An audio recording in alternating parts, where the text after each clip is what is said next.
Abram suas Bíblias, por gentileza, em 2 lugares. Os homens vão abrir em 1 Timóteo 4:2.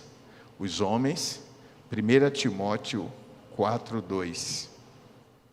E as mulheres, em Efésios 4:18. Efésios 4:18 para as mulheres, 1 Timóteo 4:2 para os homens. Vamos ler, homens, juntos comigo. Pela hipocrisia de homens que falam mentiras, tendo cauterizada a sua própria consciência. Agora as mulheres, Efésios 4:18. Entenebrecidos no entendimento, separados da vida de Deus, pela ignorância que há neles, pela dureza do seu coração. Que Deus nos abençoe. O título da mensagem de hoje é Mentes Cauterizadas e a Normalização do Pecado. Vamos repetir todo mundo junto? Mentes cauterizadas e a normalização do pecado. A palavra do Senhor é muito rica e eficaz. Ela nos revela os planos e os propósitos de Deus de uma maneira muito clara, para que seja facilmente compreensível por todos, a fim de que o homem, compreendendo a revelação da palavra, possa conscientemente fazer uma escolha, se quer ou não seguir aquela palavra. A palavra do Senhor, às vezes, ela representa um desafio de mudança de ser, do ser pessoal. E essa mudança do ser pessoal é chamada de metanoia. Metanoia é a palavra que foi traduzida como arrependimento. E essa mudança do ser pessoal, ela além de exigir uma mudança do ser pessoal, do ser inteiro, integral, ela exige uma outra coisa que é desafiadora para muitas pessoas e muitos não estão dispostos a pagar esse preço. Ela exige morte. Diga comigo, para agradar a Deus, eu preciso morrer. Pergunte à pessoa do seu lado se ela quer morrer. Jesus Cristo disse: todo aquele que quiser vir após mim, negue-se a si mesmo. Tome cada dia a sua cruz e siga-me. E cruz é símbolo de morte.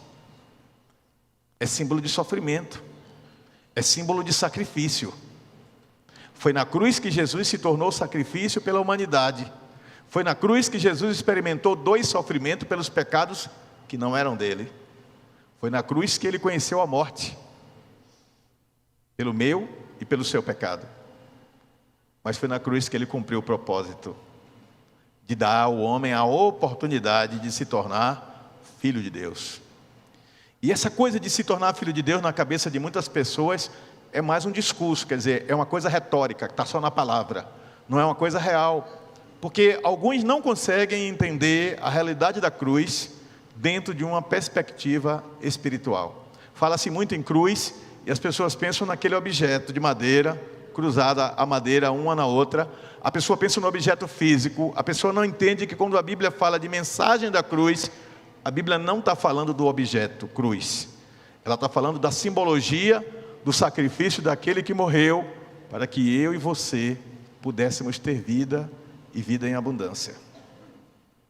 E aí a gente está vivendo um cristianismo hoje absolutamente voltado para a experiência emocional, a experiência do êxtase.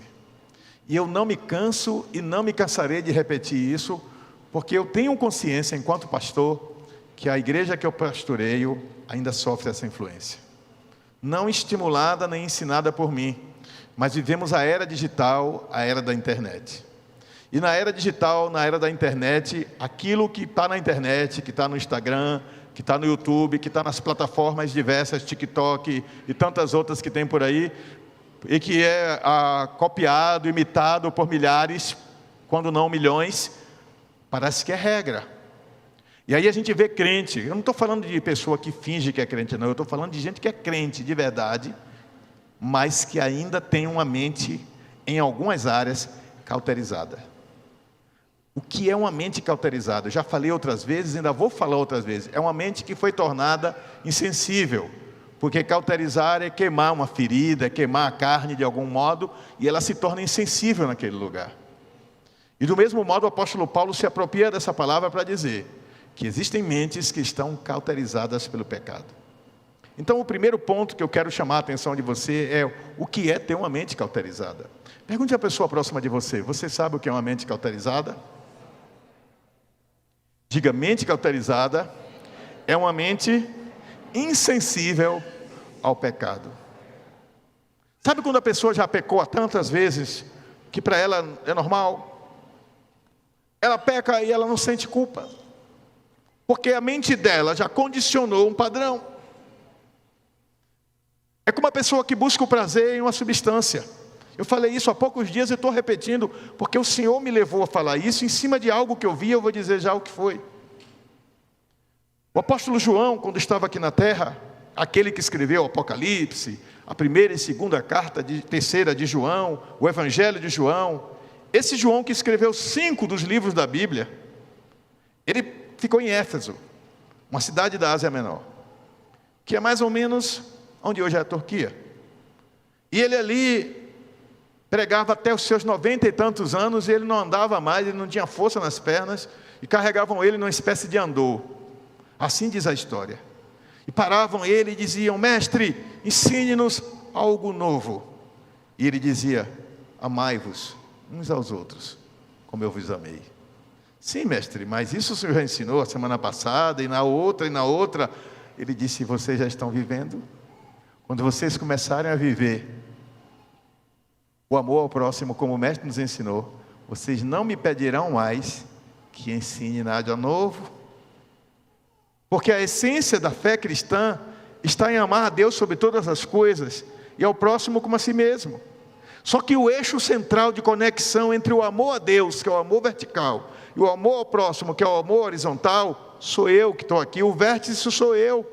E aí Jesus, ele traz uma revelação embutida muito claramente, mas que muitos não percebem. Ele diz: amarás o teu próximo como a ti mesmo. Então, se amar é fundamental, se gostar é fundamental.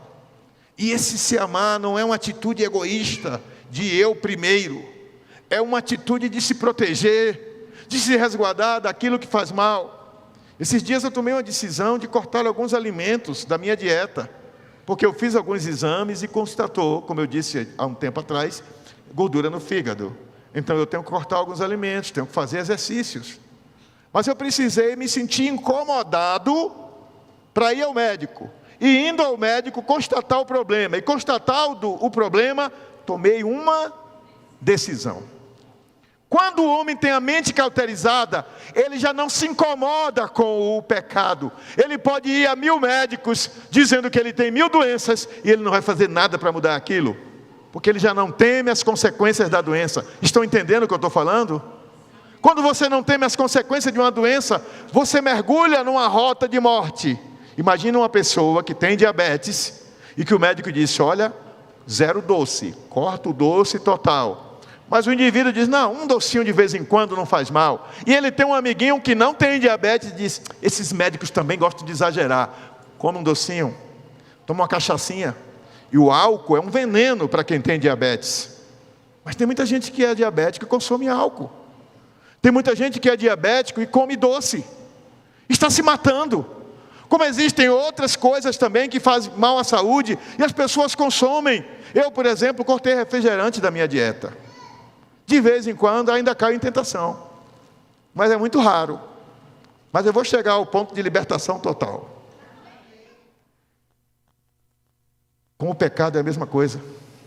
É como se tivesse um botão dentro de nós, que ele é acionado. Perigo, um botão de sensibilidade espiritual. E todas as vezes que nos vemos diante de uma situação pecaminosa, que a gente conscientemente sabe que fere a santidade de Deus, que vai de encontro à sua palavra, que não é o querer de Deus para nós, que nos afasta do centro do seu querer, esse botão aciona dentro de nós e a gente: epa, aqui não, aqui é meu limite, eu não posso ir além. Lembra da história que eu contei outro dia do diácono que perdeu o emprego, onde ele ganhava um salário astronômico? Ele tinha MBA que é quase equivalente a um doutorado na área de administração. Ele fez curso no exterior. Ele administrava uma grande empresa e o homem disse: vamos numa boate de striptease que tem lá no Rio de Janeiro. Isso é verdade, viu? Um diácono batista. Vamos numa boate de striptease, porque o cliente, ele é de São Paulo, ele gosta dessas coisas, e a gente vai lá na boate e vamos fechar um grande contrato. Ele disse: eu não entro em boate de striptease, eu sou crente, eu sou diácono, eu sou servo de Deus, ali não é meu lugar. O patrão arrogante virou para ele e disse: ou você vai na boate de striptease comigo, ou você está demitido. Arrogantemente disse isso. Não importou naquela hora se ele era um bom funcionário, eficiente ou não. A arrogância de alguém que, tendo dinheiro, acha que pode mandar nas pessoas. E aquele homem, sabendo que tinha um ótimo emprego e ganhava um ótimo salário, preferiu amar a Deus e disse: eu perco o emprego, mas eu não entro na boate. Ficou 6 meses desempregado. 6 meses. Orando ao Senhor, gastando as economias. Tinha um padrão de vida alto, teve que descer o padrão de vida porque as contas eram muito altas. Já estava cogitando vender algumas coisas, e quem contou isso foi o pastor dele. 6 meses depois o telefone toca. O dono de uma empresa de São Paulo estava abrindo uma filial no Rio de Janeiro e precisava de um homem de confiança para administrar essa empresa. Era uma empresa grande. E ele disse: quero falar com você. Consegui seu telefone e tive ótimas referências. Estou com seu currículo aqui em minha mão. Ele disse: mas quem te deu meu currículo? Ele disse: a mesma pessoa que te indicou. Ele disse: e quem foi que me indicou? Seu ex-patrão. Ele é meu amigo. Eu falei a ele que abriu uma empresa aqui, nós somos de ramos diferentes, mas ele conhece mais aqui do que eu, e eu pedi a ele que me indicasse alguém que fosse honesto e confiável. Ele disse: eu tenho o homem certo para você. É um homem tão correto que preferiu perder o emprego do que trair os princípios da sua fé. Uma pessoa de mente cauterizada, ela diria: eu tenho que pensar na minha família, eu tenho que pensar no meu ganha-pão, eu tenho que pensar no meu sustento. E ela ia para a boate de striptease. E se o patrão dissesse: vai lá rebolar aí com a menina ali em cima enquanto ela tira a roupa, ele ia. Porque esse relativismo entrou na vida de muitos crentes. O diabo, ele não entra de vez, ele vem aos pouquinhos. Ele não corrompe ninguém de todo, ele corrompe aos pouquinhos. Ele começa por as coisas mínimas, pequenas.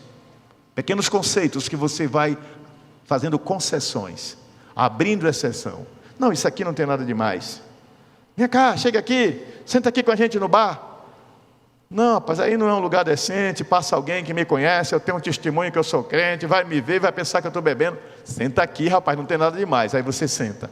Bota aqui uma Coca-Cola para ele, aí você toma. No outro dia, vamos naquele mesmo lugar que o papo é legal. Aí enquanto você vai no banheiro, alguém batiza a sua Coca-Cola por pura maldade e inspiração do diabo. Isso já aconteceu com gente que eu conheço. Batizar, que eu estou falando, é botar álcool dentro da sua Coca. E assim vai corrompendo você. Eu ouvi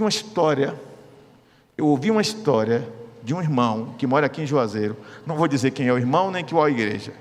Ele me contou, e me contou com pesar. Ele era vendedor. E ele viajava com outros vendedores para economizar. Eles viajavam juntos, se hospedavam juntos. Hotel que tem 4 camas, 3 camas, para diminuir despesa. Cada um de um setor diferente. E quando chegaram numa determinada cidade, eles terminaram o dia de venda. Era uma sexta-feira. Disse: vamos nos divertir, bora comigo. E o irmão, vamos botar o nome dele, Romeu, disse: eu não vou. Eu não vou porque eu sou crente. Romeu, você é nosso amigo. Você não precisa beber. E levaram o Romeu, sabe para onde? Para o prostíbulo. Quando o Romeu chegou lá constrangido, ele podia ter voltado dali, ele não voltou, ele entrou. E ele sentou. E eles pagaram uma mulher. E a mulher foi até Romeu e perguntou: oh, que homem lindo! E ele era o mais velho de todos, era o mais feio de todos, mas ela foi paga para fazer ele se sentir especial. E aí disse a ele: como é seu nome? Romeu. Coincidência, meu nome é Julieta. E já sentou no colo dele. E ali acabou tudo. Romeu se perdeu. O diabo arma ciladas na mente de quem não tem capacidade de desenvolver uma permanente, diga permanente, sensibilidade e vigilância do pecado. Diga: o pecado de perto nos rodeia, mas a palavra de Deus diz: resisti ao diabo e ele fugirá de vós.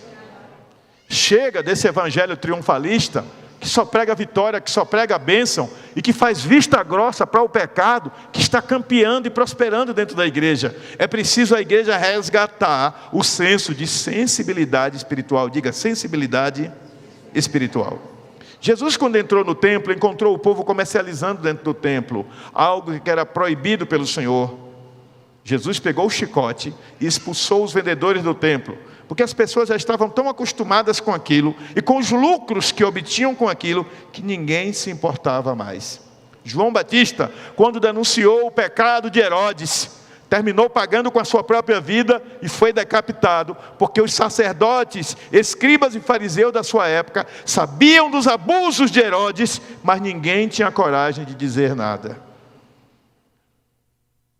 Uma geração que não é espiritualmente sensível não é uma geração profética. Uma geração que não é espiritualmente sensível, ela se acostuma com o pecado e ela não confronta o pecado. E onde não há confrontação do pecado, não há transformação espiritual. É como você ter um jardim cheio de flores lindas. Você tem margaridas, você tem roseiras, você tem várias flores. Mas aí começam a surgir as ervas daninhas e você não se importa. E você vai deixando as ervas daninhas crescerem até chegar um dia e que as ervas daninhas se espalharam tanto que elas sufocam e matam as outras plantas. É como aquela erva de passarinho que dá em algumas árvores, que ela vai crescendo, crescendo, e você achando bonitinho, e você não sabe que aquela erva de passarinho está sugando a seiva, a força, a energia da planta, e pode levar a planta à morte.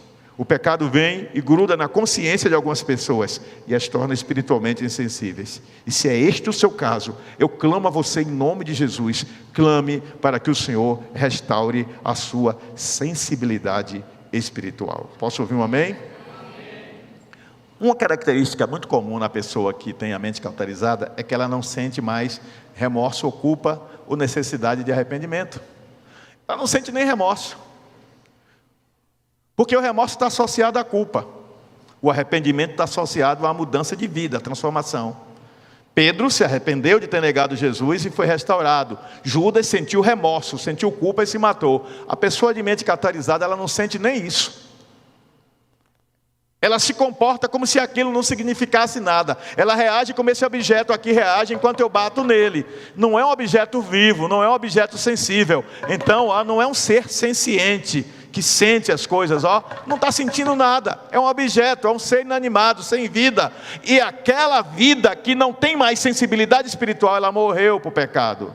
Ela se preocupa com o aqui e com o agora, ela se preocupa com o prazer, ela se preocupa com o prestígio que ela vai adquirir, com a sensação que ela vai sentir, com o lucro que aquilo vai lhe trazer, com as coisas que ela pode obter, com a posição que ela pode alcançar. Para tais pessoas, o lucro, entre aspas, espiritual é insignificante, é irrelevante. O crescimento na fé não tem valor algum.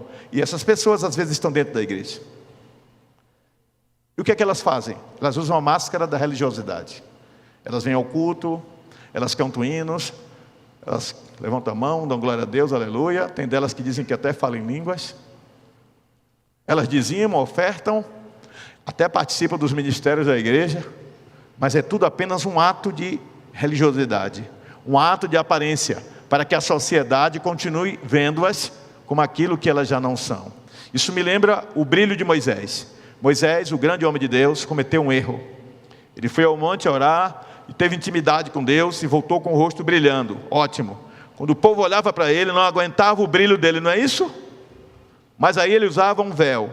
Tudo bem, o povo não aguentava o brilho, ele usava um véu.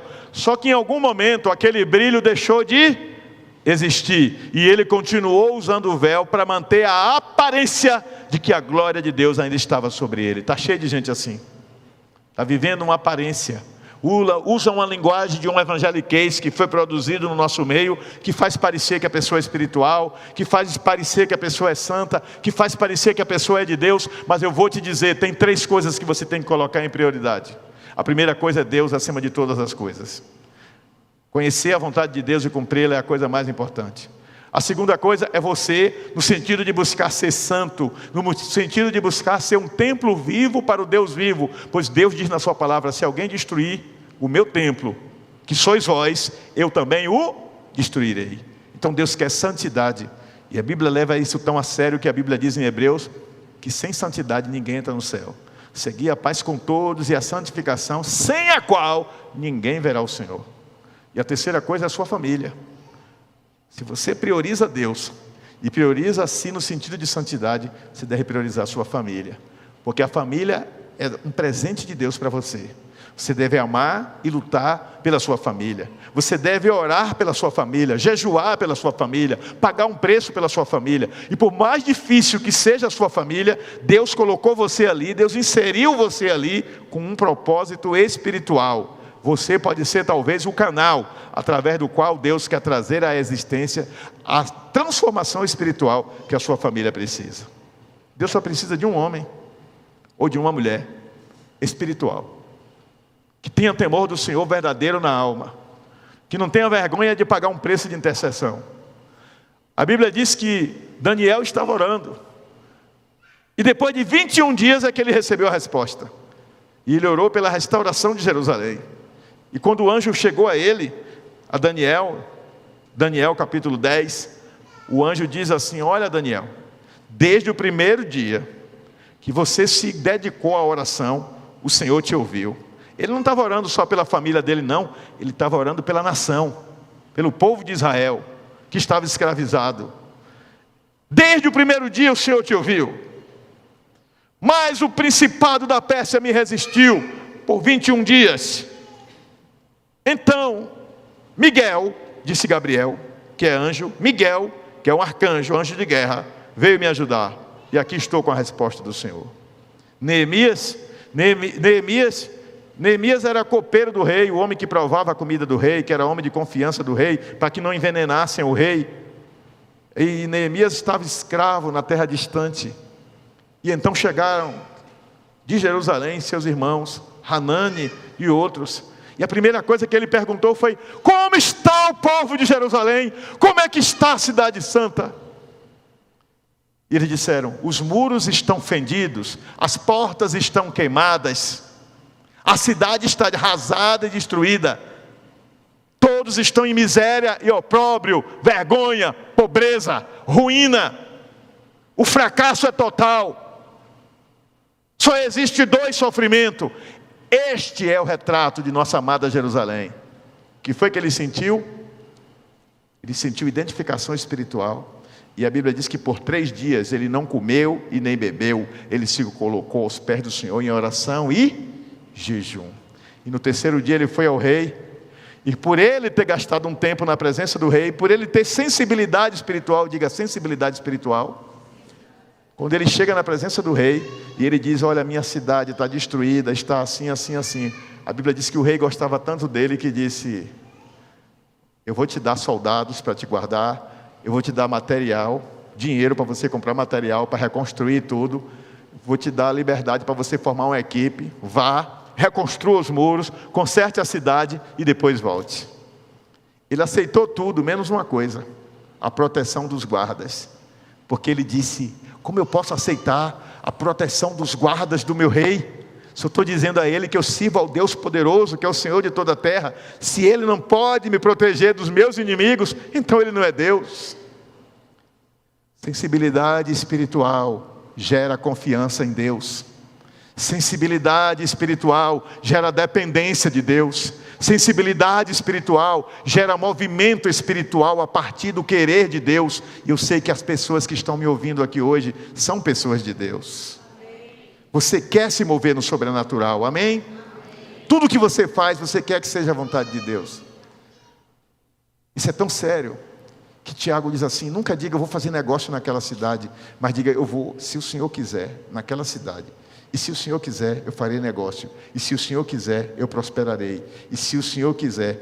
Se o Senhor quiser é submissão à vontade de Deus. O crente não faz o que quer, o crente faz o que Deus quer.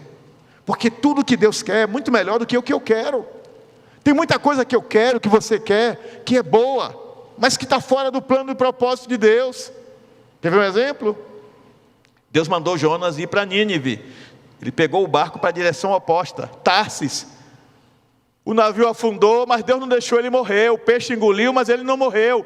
Ele teve a chance de voltar para o lugar que Deus queria, porque Deus tem um propósito para a vida de cada um de nós, e nós temos que conhecer este propósito. A oração do crente deve ser: Senhor, move-me para o centro do teu querer. Lembra daquela música linda que a gente canta aqui? Mais vale um dia do teu querer que toda uma vida sem jamais te conhecer. Tu és minha herança.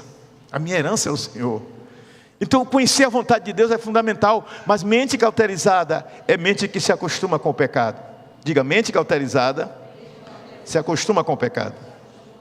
A segunda coisa que está em Efésios 4,18: entenebrecido no entendimento, separados da vida de Deus, pela ignorância que há neles, pela dureza de seu coração.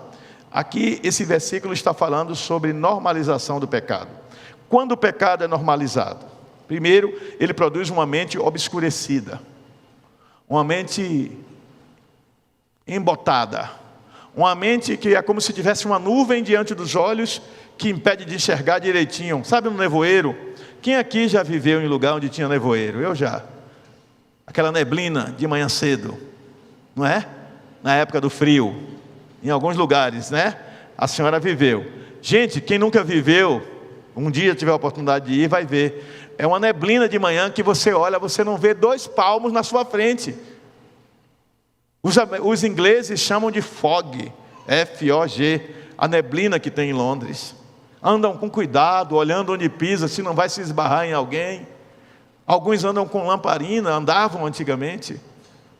As pessoas que estão vivendo no pecado e que estão com a mente embotada, como que escurecida, é como se tivesse uma venda nos olhos, elas não enxergam direito. O perigo está diante delas, mas elas não enxergam, elas não discernem. Por quê? Porque por ter uma mente cauterizada, como expliquei há pouco, ela não tem mais a habilidade de perceber as coisas espiritualmente. Diga: isso é forte. E isso é grave. E aí você se torna escravo na área que você é mais frágil. E acredite-me, Satanás sabe qual é a área que você é mais frágil. Às vezes não é uma área que você está fazendo nada de errado, mas é uma área que lhe atrai. É uma área que desperta em você curiosidade. Quando Jesus estava na terra, a Bíblia diz que o Espírito o levou ao deserto para ser tentado. Eu acho fascinante isso. Foi o Espírito que o levou ao deserto. E no deserto, ele ficou lá, sendo tentado por Satanás por 40 dias e 40 noites. Na última tentação, o diabo tenta Jesus em 3 áreas. Primeiro, no corpo.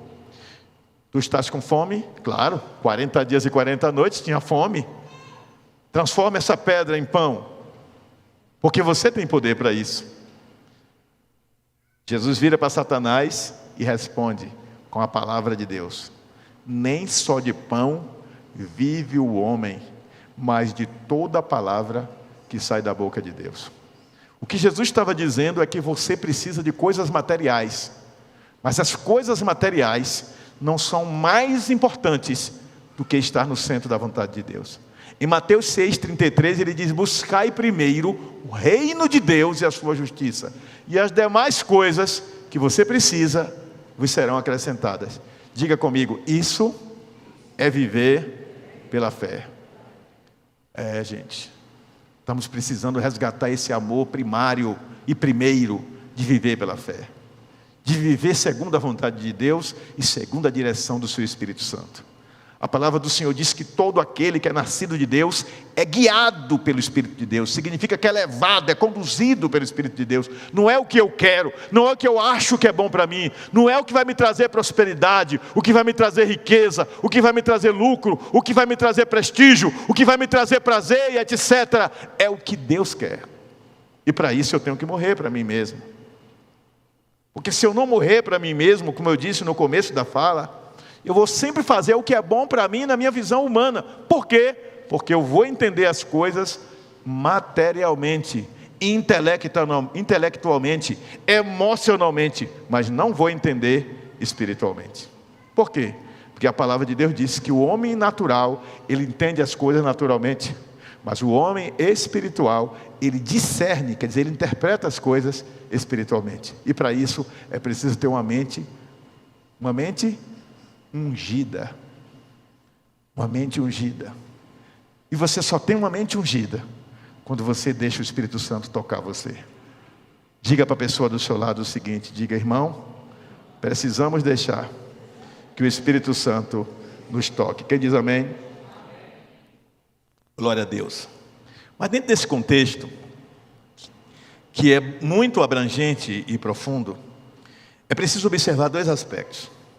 O primeiro é que a distância da vida com Deus é diretamente proporcional ao nível de espiritualidade que você tem. Quanto mais você é íntimo de Deus, mais vida espiritual você vai ter. E não existe uma maneira de ter intimidade com Deus senão em vida de oração e adoração e vida na palavra. Mas tem crente que nem lê a Bíblia mais. Tem crente que não lê a Bíblia mais. Lê aqui na igreja quando o pastor manda abrir um versículo. Às vezes projeta aqui em cima, lê aqui o versículo e acabou. Não tem mais nada. Não tem momento de oração. Não tem momento de leitura. Não tem momento de adoração. Não tem momento de intimidade. Hoje de manhã cedo, tem um canal que passa louvores, Mananciais RJ, no YouTube. Só louvores. Botei com minha mãe, tivemos nosso momento ali agradável com Deus. Às vezes eu pego meu celular, ligo, tenho o meu momento com Deus. Você precisa ter momento de adoração. Você precisa ter momento de oração. Você precisa ter momento na palavra. Você tem que ter momento em que você se derrama diante de Deus pelas suas angústias, pelos seus medos, pelas suas tentações, pelas áreas da vida que você sente que você ainda é frágil e que você sozinho não pode vencer. Senhor, eu tenho sentido que essa área aqui ainda me tenta. Eu posso até cair nessa área. Eu não tenho coragem de dizer a ninguém, porque eu não quero que as pessoas me julguem. Mas eu digo ao Senhor: se derrame diante de Deus. Não tenha vergonha, porque Deus não vai te rejeitar. Deus não vai te condenar. Confesse a Deus as suas culpas, os seus pecados, e peça que pelo sangue do Cordeiro Ele te purifique, e que Ele te torne espiritualmente sensível, que Ele não deixe sua mente ser cauterizada, e se porventura assim ela está, que Ele faça uma transformação, e traga de volta a sensibilidade do Espírito em sua vida. Mas se você se conforma a esse distanciamento progressivo de Deus, porque ninguém se distancia de Deus de uma hora para outra, é um passo após o outro, saiba que você está indo num caminho que a Bíblia chama de caminho de morte. A Bíblia diz que há caminho que ao homem parece ser bom, mas o final é caminho de morte. E o melhor retrato disso é o filho pródigo. O filho pródigo estava na presença do pai. Curiosamente, hoje é dia dos pais, né? O filho pródigo estava na presença do pai. E na companhia do pai ele tinha o quê? Ele tinha proteção, ele tinha sustento.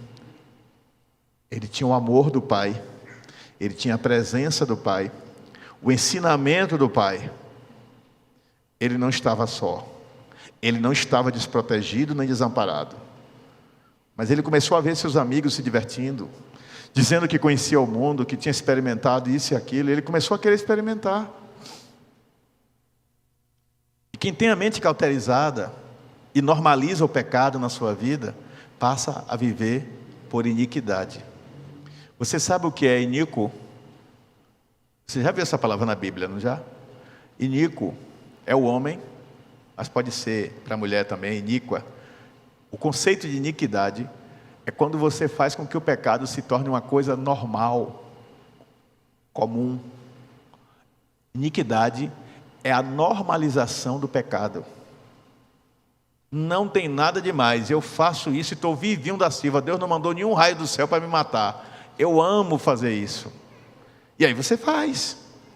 E Deus não lhe destruiu, você pensa que é porque não é pecado. Mas Deus não lhe destruiu porque a Bíblia diz que as muitas misericórdias do Senhor são a causa de não sermos destruídos.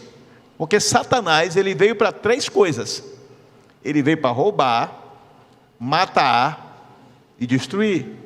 Mas Jesus Cristo também veio para 3 coisas: para convencer o homem do pecado, da justiça e do juízo. Do pecado, para te lembrar que você é pecador e você está separado da graça de Deus, a não ser que você receba Jesus como Salvador. Da justiça, porque a mão de Deus, esse mesmo Deus que é amoroso, também é justo. E a mão de Deus não vai poupar quem ama a iniquidade, a normalização do pecado. E do juízo, porque todos vamos comparecer perante o tribunal de Deus, bons e maus, justos e injustos, preto, branco, amarelo, cor-de-rosa, crente, não crente, todos vamos comparecer perante o tribunal. E é Ele quem vai julgar a cada um de nós segundo as suas ações, segundo a sua fé, segundo as suas escolhas. Ele diz na sua palavra: eu ponho diante de você a vida e a morte, escolhe a vida para que vivas. E Jesus Cristo disse: eu sou a vida, a verdade, eu sou o caminho. Então escolher a vida é escolher Jesus. Mas ele diz que ninguém pode andar com ele e andar nas trevas, tem que fazer uma escolha: ou está com ele e anda na luz, ou não é dele.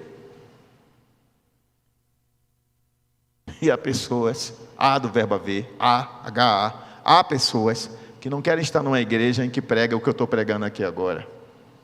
Causa incômodo, comichão no ouvido. Ai meu Deus, não aguento ouvir isso, só essa ladainha. Um sermão meu foi chamado de ladainha por uma pessoa que não está mais com a gente. E essa pessoa já rodou em várias igrejas. E essa pessoa vive aí em orgias, promiscuidade e bebedeiras. Mas não desgruda a igreja, sempre está numa igreja diferente, mas vive nessa prática. Já foi daqui. E disse que meus sermões eram ladainhas que incomodavam, que não aguentava mais ouvir a minha voz.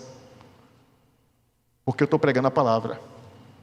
A pessoa que está no lugar onde o ego é afagado, onde sai de lá dizendo: oh, eu estou sentindo que eu sou de Deus mesmo, que pregação maravilhosa, que fez eu me sentir especial. A pregação, ela pode fazer você se sentir especial, ela pode você se sentir lá embaixo. O que é importante não é como ela faz você se sentir, o que é importante é se é Deus que está falando com você, ou se é o seu ego que está falando com você.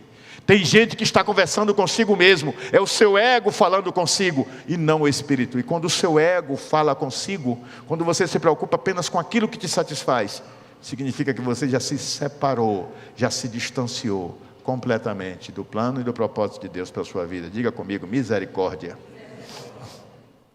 Dentro desse tópico, pecados vistos como normais, podem ser normalizados até pela conduta da igreja. Quando o pastor chega no púlpito e diz: eu sei que tem pessoas aqui que fazem isso, eu sei que tem pessoas que fazem aquilo e aquilo outro, mas meu irmão, quem é perfeito aqui dentro da igreja, ele está preocupado com o dízimo, ele está preocupado com a oferta, ele está preocupado com ter as cadeiras ocupadas. Porque se um pastor está verdadeiramente preocupado com o crescimento espiritual da igreja, ele tem que confrontar na palavra. Prestem atenção no verbo que eu usei: confrontar não é afrontar. Afrontar é ofender, é muitas vezes até expor a pessoa. A gente não tem que expor ninguém, mas confrontar é mostrar a palavra e dizer: é isso que a palavra de Deus diz, e deixar que o Espírito Santo haja na vida de cada um, e cada um faça a sua escolha. Mas saiba de uma coisa: Deus não terá por inocente aquele que foi confrontado na sua palavra, mas preferiu amar o pecado. É o seu caso? Diga: misericórdia, Deus. Diga bem forte isso. Terceiro tópico é que para que possa haver mudança nisso tudo, é preciso haver renovação da mente. Diga: renovação da mente. Romanos 12, versículo 2, um dos meus versículos prediletos. Quase todo domingo eu cito esse versículo, porque eu amo esse versículo. Diz assim: não vos conformeis com este mundo, mas transformai-vos pela renovação do vosso entendimento, para que experimenteis a boa, agradável e perfeita vontade de Deus. A vontade de Deus aqui é mostrada de uma maneira tríplice. Primeiro, ela é boa, depois ela é agradável, e depois ela é perfeita. Mas não no meu padrão, no padrão da vontade de Deus.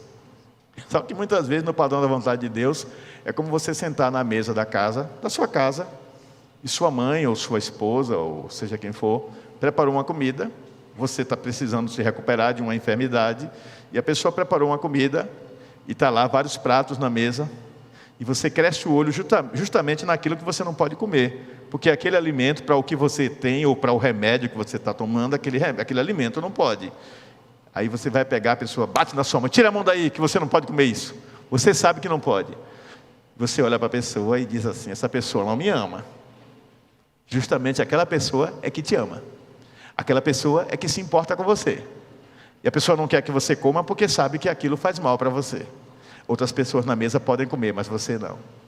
E é mais ou menos isso. Tem muita coisa que Deus nega na vida da gente. Olha para mim. Tem muita coisa que Deus nega na vida da gente e permite na vida de outros, e a gente fica confuso. Tem muitas coisas que Deus não nos dá e dá a outros, e a gente fica confuso. Porque a gente não entende que nós estamos dentro de uma coisa chamada processo. Diga, estamos em um processo. E esse processo, também chamado de jornada espiritual, é Deus tratando a vida de cada um no nível em que cada um está precisando ser tratado. Quem conhece a sua intimidade é Deus. E não tem coisa mais maravilhosa do que viver a dimensão do sobrenatural. Você quer viver o sobrenatural? Quer viver uma experiência mística verdadeira? Então mergulhe na presença do Espírito e comece a buscá-lo e clamar com toda a sua força, com todo o seu entendimento, e diga: Espírito Santo de Deus, eu estou aqui, eu quero ter uma experiência tremenda e sobrenatural contigo. Acredite-me, Ele vai se manifestar a você. Porque a Bíblia diz: buscar-me-eis e me achareis, como me buscar de todo o vosso coração. Invoque a Deus com toda a sua força, com toda a sua fé. Ele vai se manifestar a você de alguma forma. Talvez você não tenha a sensibilidade espiritual para perceber o agir de Deus no seu dia a dia, no seu trabalho, na sua casa, os livramentos que Deus te dá, as bênçãos que Deus derrama, nas coisas mínimas. Mas quando você desenvolver a musculatura da fé, a espiritualidade vai desabrochar em você com uma força tremenda. A sua sensibilidade espiritual vai chegar num nível tal que você vai perceber coisas que sempre estiveram ali e que era o agir de Deus e você não percebia. Vou contar uma história rápida.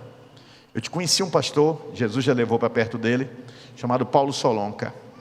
Paulo Solonca era pastor da maior igreja do Rio Grande do Sul na época. A maior igreja batista do Rio Grande do Sul. A primeira igreja batista de Porto Alegre. Ele foi fazer conferência, foi pregar 3 dias na primeira igreja batista de Florianópolis, que tinha 30 membros. Ele pastoreava uma igreja de 250, foi pregar numa igreja de 30. E quando foi dias depois, a igreja fez um convite: Pastor Paulo, sabemos que não estamos no nível da igreja de Porto Alegre, que tem 250 membros. Isso há uns 30 anos, 40 anos atrás. Mas nós queremos convidar o Senhor para ser o nosso pastor, porque entendemos de Deus que o Senhor é o homem que Deus vai usar para fazer essa igreja crescer. O que de fato aconteceu. A igreja pipocou em crescimento depois que ele foi. Ele foi pastorear essa igreja e ele criou a estratégia de discipulado. Ele botava os crentes mais velhos para cuidar dos crentes mais novos. E à medida que as pessoas iam se convertendo, aqueles mais novos que tinham mais experiência iam ensinando quem ia chegando. E graças a Deus, através disso, a igreja pipocou e daí a pouco já era uma multidão que não cabia mais. Já tinha mais de um culto. Mas tinha um alemão na igreja. Um alemão, que ele chamava de alemão, mas era descendente de alemão, que falava alemão e português misturado. É muito comum no sul, gente descendente de alemães, que pegava no pé dele. Tudo que ele propunha para a igreja, o homem levantava a mão e era contra. Tudo que ele planejava fazer, o homem era contra. Um dia ele procurou o irmão e disse: irmão, o senhor é diácono, e eu notei que tudo que eu proponho nessa igreja, o irmão é contra. Por que o irmão é contra? Ele disse: porque eu não gosto do senhor. No dia que o senhor veio pregar aqui, que eu bati o olho no senhor, não fui com a sua cara, eu não gostei do senhor. E tudo que o senhor propuser aqui, eu vou ser contra até o senhor ir embora. E quando teve a escolha do seu nome, que teve a votação, o único voto contra foi o meu. O homem não escondeu não. E o homem pegava no pé dele, tudo que ele fazia, o homem controlando, fiscalizando, criticava uma coisa e outra. E ele disse que ele se tornou um homem esmerado em fazer o melhor possível. Tudo que ele fazia era com o máximo cuidado, porque o homem tinha influência, e ele não queria se queimar. E ele disse que quando ele ia fazer um projeto, ele passava uma semana em oração e jejum, antes de apresentar a igreja. 10 anos depois, ele estava numa reunião de oração, e o Senhor falou com ele: O Senhor disse: tu te queixas daquele homem, e tu não sabes que eu coloquei aquele homem em teu caminho para te transformar no homem de oração que você se tornou. Estão entendendo o que eu estou falando? Muitas vezes na nossa vida vai existir alguém que a gente vai achar que é tropeço, e não é. Deus permite aquela pessoa para nos aprimorar. Sabe a faca que vai no esmeril? A faca que vai no esmeril, ela não se desgasta no esmeril, mas quando termina a faca está o quê? Afiada. As dificuldades pelas quais você passa, com a permissão de Deus, muitas vezes é Deus te afiando para algo grandioso que Ele tem para a tua vida lá na frente. Mas você não entende, porque você só está enxergando o que está diante dos seus olhos.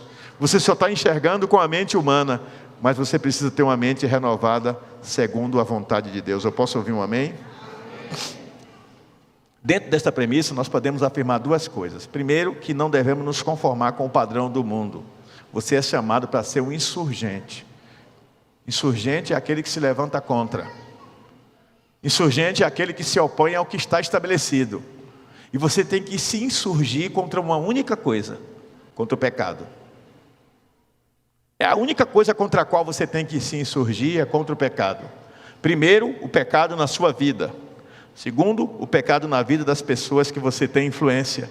E terceiro, anunciar ao mundo, a tantos quantos você possa, o que é pecado, e deixar que o Espírito de Deus faça a obra, porque você não pode esquecer que quem convence o homem não é o seu discurso, não é a sua pregação. Quem convence o homem é o Espírito Santo. Por isso que a igreja precisa entender que oração e jejum é fundamental para o agir de Deus na vida do outro, porque o agir de Deus, ele é sobrenatural. Quem crê nisso? Nós vamos ter agora no final do mês o aniversário da igreja, e vamos ter uma conferência. Estamos trazendo 3 pastores que já foram da nossa igreja, são filhos da nossa igreja e que estão prosperando em seus ministérios. Deus vai fazer algo aqui. E por que eu tomei a decisão de trazer esses pastores? Oração e jejum. Não foi uma decisão casual, não foi uma decisão que eu tomei num belo dia que eu acordei de manhã. Eu venho orando, eu já tinha vontade de fazer isso e Deus não deixou há muito tempo. E Deus vai fazer algo. O que é, eu não sei, mas Ele vai fazer algo. E muitas vezes quando Deus faz algo, Ele peneira a igreja, peneira, aí sai gente, e a gente, meu Deus, por que fulano saiu? Porque o lugar dele não era aqui. Deus tem planos para ele em outro lugar. Aí às vezes do nada aparece uma pessoa aqui que a gente não sabe nem quem é, nem como veio parar aqui na igreja. De onde veio essa pessoa? Foi Deus que trouxe. Cláudia veio de lá das Alagoas, era pastora em Guaranhuns com o marido. Aí vieram para Petrolina, ficaram um tempo em Petrolina e hoje estão aqui com a gente. Zenaide estava lá em Senhor do Bonfim, e Deus trouxe para cá com sua filha Estefânia, que casou com Hermi, trouxe Hermi para a igreja, que está aqui conosco. Vanúbia trouxe Deco. E assim eu poderia fazer uma lista aqui de quem trouxe quem. E eu poderia falar de quem já foi nosso e hoje está em outros lugares, sendo bênção em outros lugares. Porque o mover de Deus não é como eu quero. O mover de Deus é soberano como Ele quer. E a minha mente humana não consegue às vezes entender isso.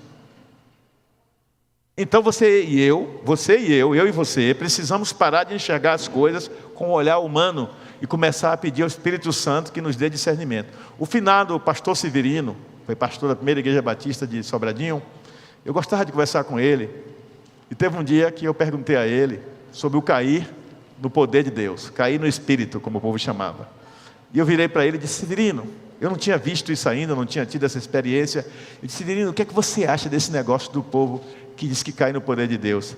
Ele disse: meu irmão, confesso que minha mente ainda fica confusa, porque eu nunca tinha visto isso na minha vida, mas eu estou orando ao Espírito Santo para Ele me dar discernimento, se é de Deus ou se não é. Enquanto eu não sei, eu calo a minha boca, porque vai que é de Deus e eu peco falando mal. Entendeu a sabedoria dele?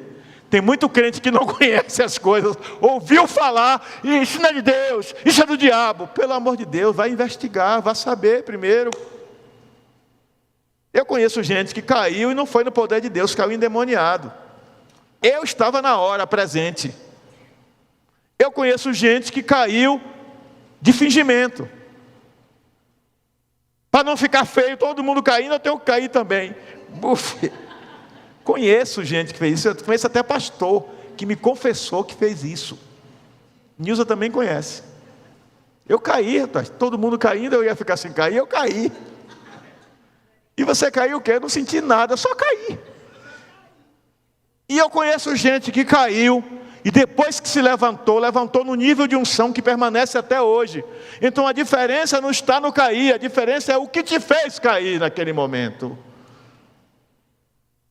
É como ser batizado. Para algumas pessoas é só tomar um banho. Para outras é um momento espiritual, simbólico da nova vida em Cristo. A ceia do Senhor, pão e vinho. Para muitos é só um pedaço de pão e vinho. Para outros é um símbolo naquele momento de que o Cordeiro deu a vida dele, deu o corpo dele, o sangue dele por mim. Vir ao culto, para alguns é só um programa de final de semana. Para outros é um momento de intimidade coletiva com os seus irmãos em comunhão. O que você faz não é a diferença que está representada no que você faz.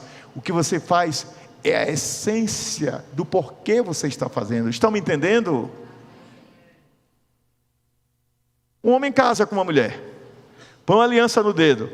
A aliança está aqui ou está no coração? No coração. Você come um bolo delicioso. E aí esse bolo, você consome ele e você não sabe o que tem ali dentro. Você só sabe se está gostoso ou não. Mas você não sabe os ingredientes. Mas o seu corpo, ele é habilitado para identificar as substâncias que estão naquele bolo. Sim ou não? Dependendo da quantidade que você consumiu, se tiver alguma substância tóxica, o seu corpo faz você o quê? E ele, ao fazer você vomitar, ele está te protegendo de contaminação. Mas se o nível for muito alto, ou for um veneno de ação rápida, não tem vômito certo, você vai morrer. Mas você comeu, o bolo estava gostoso. Você não soube discernir no sabor o que tinha no bolo. A pessoa que tem uma mente renovada pelo Espírito Santo, ela aprende a discernir no mundo do Espírito aquilo que o mundo está oferecendo e aquilo que Deus está oferecendo. Ela sabe o que vem de Deus e o que não vem de Deus, porque a visão dela é uma visão espiritual de quem tem mente renovada pelo Espírito.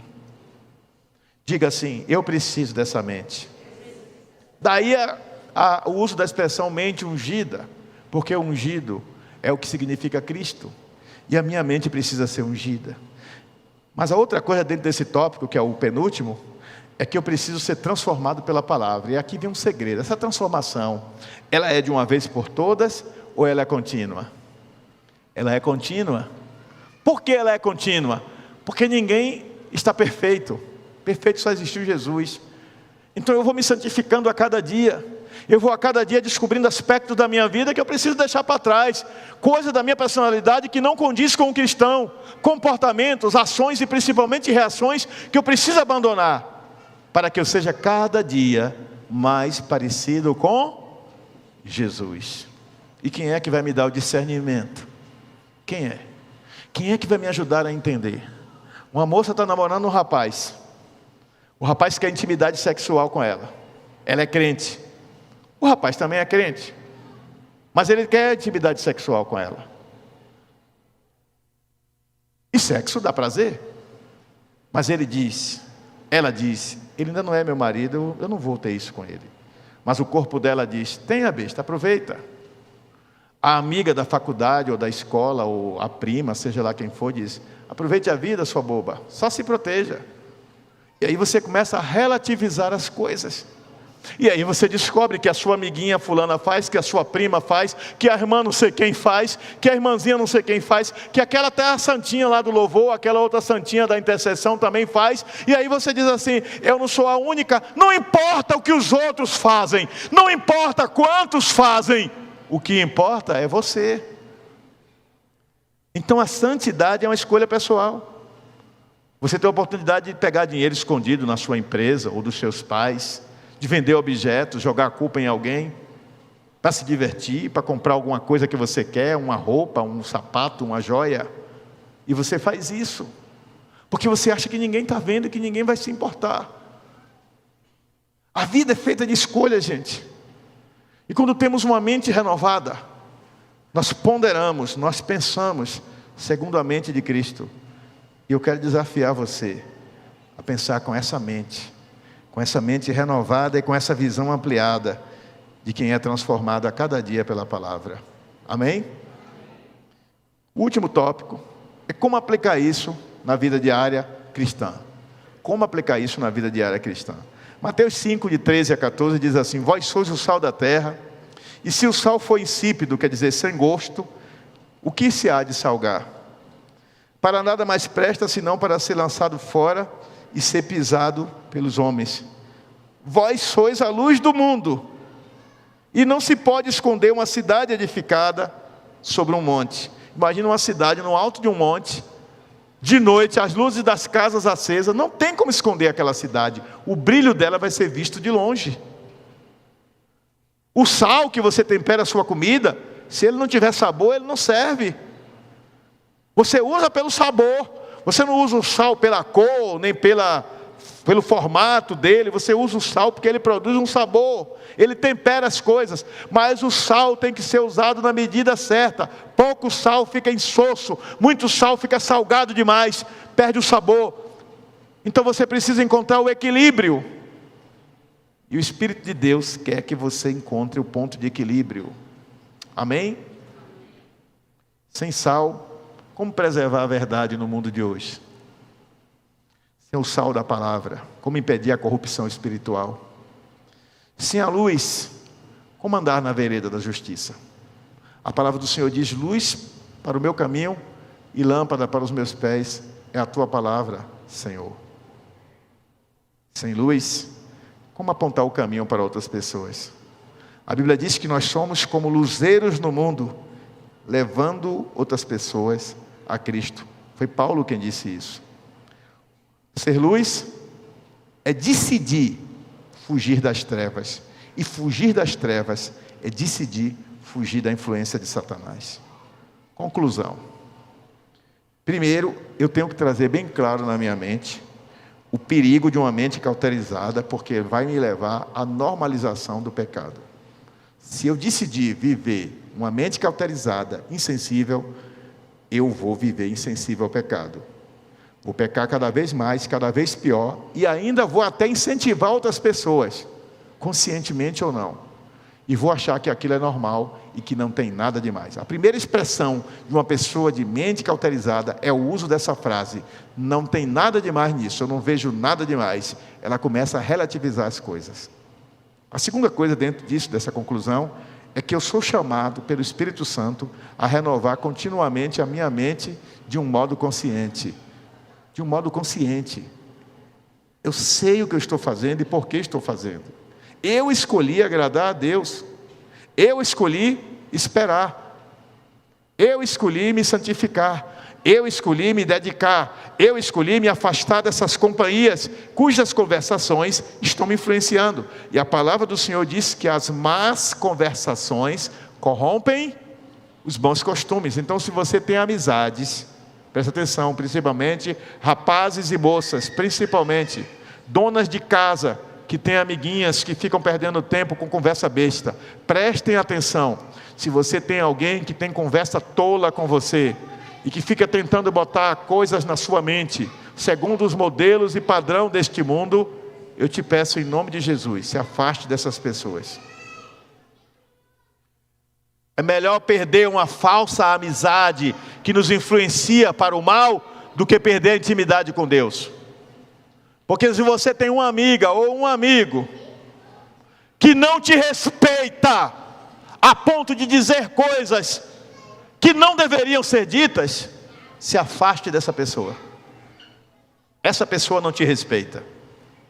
Eu tenho amigos aqui em Juazeiro, que quando estão conversando um assunto e eu chego perto, eles mudam a conversa em respeito a mim. Não, o pastor está chegando aí, vamos parar com essa conversa aqui, que o pastor não gosta dessas coisas. Eu disse, não, a conversa é de vocês aí, eu só vim cumprimentar vocês, estou indo embora, tchau, e deixo eles lá. Mas isso é respeito. Mas quando um amigo, uma amiga manda uma piadinha, ou faz uma proposta, ou faz um convite impróprio, caia fora, porque é cilada do diabo. E eu repito, o diabo não chega de vez e diz, olha aqui o que eu tenho para você. Ele vem sutilmente, uma coisinha hoje, outra coisinha amanhã, e quando você percebe que não, você já está mergulhado e não sabe como.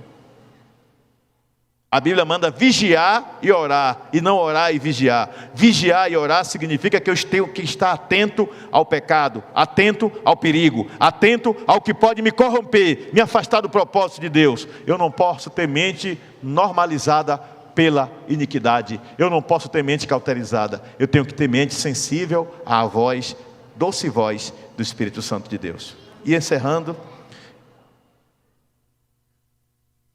assim como eu sou chamado a renovar a mente, eu sou também chamado a ter intimidade com o Pai Celestial, através de uma vida espiritual contínua. Diga, vida espiritual contínua.